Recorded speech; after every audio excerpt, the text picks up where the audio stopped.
sur, au fond, ce débat qui prend de plus en plus d'ampleur en Europe. On est pour ou on est contre les migrants. Voilà en gros à quoi ça se résume depuis je connais aussi des gens qui sont contre la loi de la gravitation universelle, ils ne lèvent pas les pieds dans les escaliers, on connaît le résultat. Bon, qu'est-ce que ça peut bien vouloir dire, être contre l'immigration? Qu'est-ce que ça veut dire?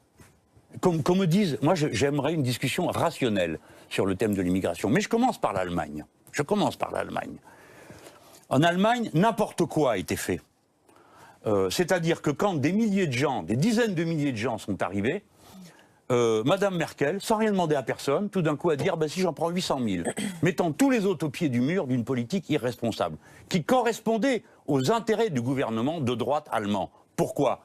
Parce qu'ils ont un problème démographique terrible et qu'ils avaient besoin de gens jeunes et diplômés, c'était eux qui étaient là. Deuxièmement, parce qu'en voyant arriver tous ces gens, ils en ont profité pour mettre une deuxième couche. Il y avait des emplois à 1 euro de l'heure, ils ont inventé les emplois à 80 centimes de l'heure pour les immigrés. Donc d'une manière sordide, cynique, Madame Merkel a utilisé la situation. Et on a fait croire à tous les Européens que c'était comme les champignons sous la pluie, l'immigration. Non, ces gens fuyaient une guerre bien précise, la guerre de Syrie et la guerre d'Irak. Donc la réponse au problème de l'immigration était en Syrie et en Irak, pas à la frontière. Mais ça veut dire qu'il ne fallait pas accueillir ces 800 000 Il fallait réfugiés. prendre et appliquer une décision collective. D'accord? Au lieu de quoi, on a tout laissé les Italiens se débrouiller avec, les Grecs se débrouiller avec. Au risque de les renvoyer chez eux. Jusqu'à ce qu'ils n'en puissent plus. Et qu'à ce moment-là, on dise « Oh, quelle erreur, ils en peuvent plus, ils sont devenus nationalistes, agressifs et tout le reste. » Mais qui a créé cette situation invraisemblable? Qui a déclenché la guerre? Qui continue à pratiquer une politique économique qui vide les campagnes en Afrique et qui s'ajoute au problème du changement climatique? Est-ce que tous ceux qui nous écoutent savent que 80% des immigrations dans le monde se font entre pays du Sud? Et que donc, c'est pas une bonne nouvelle, c'est pas de se dire « Ah ben tant mieux, ils s'en débrouillent ». Non, c'est que ça crée le chaos partout. Donc ce qu'il faut, c'est rétablir un ordre vivable pour les gens. Alors après, le reste, c'est pas sérieux. Aujourd'hui, vous savez à combien on en est? Combien nous sommes dans l'espace Schengen? 420 millions. Combien il y a de gens qui sont arrivés de manière illégale l'année dernière? 75 000.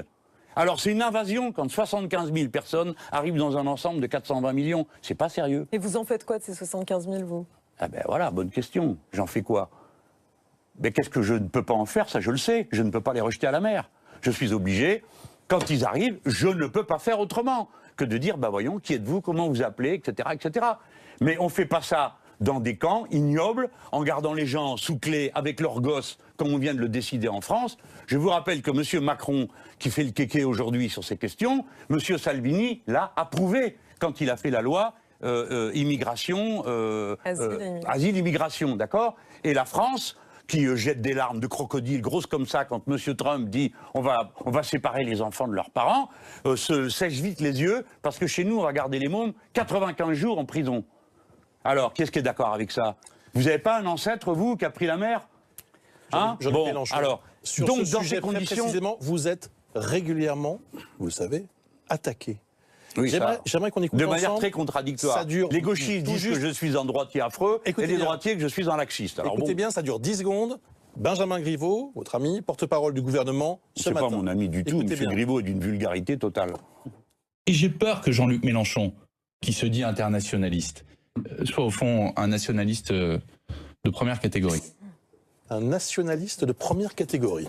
Bon, on connaît ces Griveaux, il est comme ça, quoi. Bon, alors, mais quand même, à la fin, ça finit... Il est Non, mais- porte-parole du gouvernement. Oui, donc, oui, mais bon, il dit n'importe quoi. Il connaît rien à ma doctrine, il n'a pas lu mes livres, il ne sait pas qui je suis. Pourquoi y a-t-il ce doute? Ben parce que ça les arrange. Expliquez-nous. Mais parce qu'il s'agit de me diaboliser. Alors, levons le doute. Nationaliste, alors tout le monde dit, oh là là, surtout pas. Mais Levons Olivier le doute. Besancenot vous fait le même reproche. Enfin, d'un À votre avis, il n'a d'un autre pas... point de Oui, vue. oui, oui, oui. Hein, Il vous avez n'a vu. pas un intérêt. Mais... Alors lui, c'est le pompon. Il dit la même chose que moi, la même chose. Et il dit, c'est pas supportable d'entendre Mélenchon dire honte à ceux qui utilisent l'immigration pour faire des emplois clandestins mal payés. Il dit, mais enfin, c'est la tradition de la gauche depuis, levons depuis le les doute, premiers Jean-Luc jours de la Mélenchon. gauche. C'est écrit dans Jean Dites-nous- Jaurès que je raconte. Dites-nous franchement, Alors, clairement, expliquez-nous.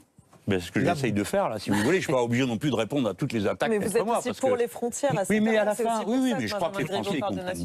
bien, ils sont pas loin de ce que je pense moi, hein, ils sont pas pour jeter les gens à la mer, et ils sont pas non plus pour la liberté d'installation, ce qui est mon point de vue. Moi, j'ai apporté une réponse rationnelle au problème de l'immigration. J'ai dit, faut pas que les gens partent de chez eux, donc faut leur rendre la vie supportable, donc arrêtez tout ce qui leur rend la vie insupportable.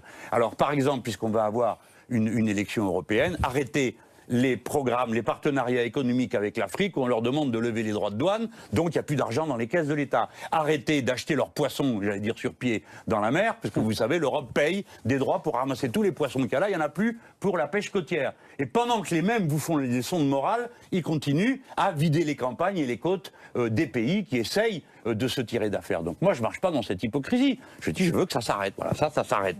Et deuxièmement, je ne dis pas aux gens, je suis d'accord pour que tout le monde fasse ce qu'il veut, il passe où il veut, il s'installe où il veut. Je ne suis pas non plus d'accord pour ça. Enfin, c'est clair, non, comme position. Qu'est-ce que vous voulez faire de mieux que ce que je raconte? Comment allez-vous? Alors attendez, par contre, j'ai un soupçon, moi. Je veux quand même l'exprimer. Allez-y. Alors on me reproche, lui il me dit nationaliste, l'autre national-républicain, un autre républicanisme. Enfin, à la fin, est-ce que ces gens ne me reprochent pas surtout d'aimer mon pays? Parce que c'est quoi cette accusation de nationalisme? Ai-je jamais dit, moi, que les Français étaient supérieurs? J'ai jamais dit Frankreich über alles, jamais. Hein. Bon. Moi, ma devise, c'est liberté, égalité, fraternité. Ça se partage avec n'importe quel être humain. Et je parle une langue internationale quand je dis occupez-vous des personnes âgées, on s'occupe des gosses, on s'occupe d'avoir une économie saine, on s'occupe de manger sainement. Qu'est-ce que ça a de nationaliste de parler comme ça? Vous avez infléchi votre... Oui, mais moi, je les soupçonne, eux, de vouloir faire l'Europe en défaisant la France. Je les soupçonne, eux, de ne pas aimer la France. Qui? Ils la considèrent comme qui? Là, la Macronie, ces grands airs, oui, c'est les Gaulois récalcitrants qui veulent rien savoir. On n'arrête pas de réformer dans ce pays.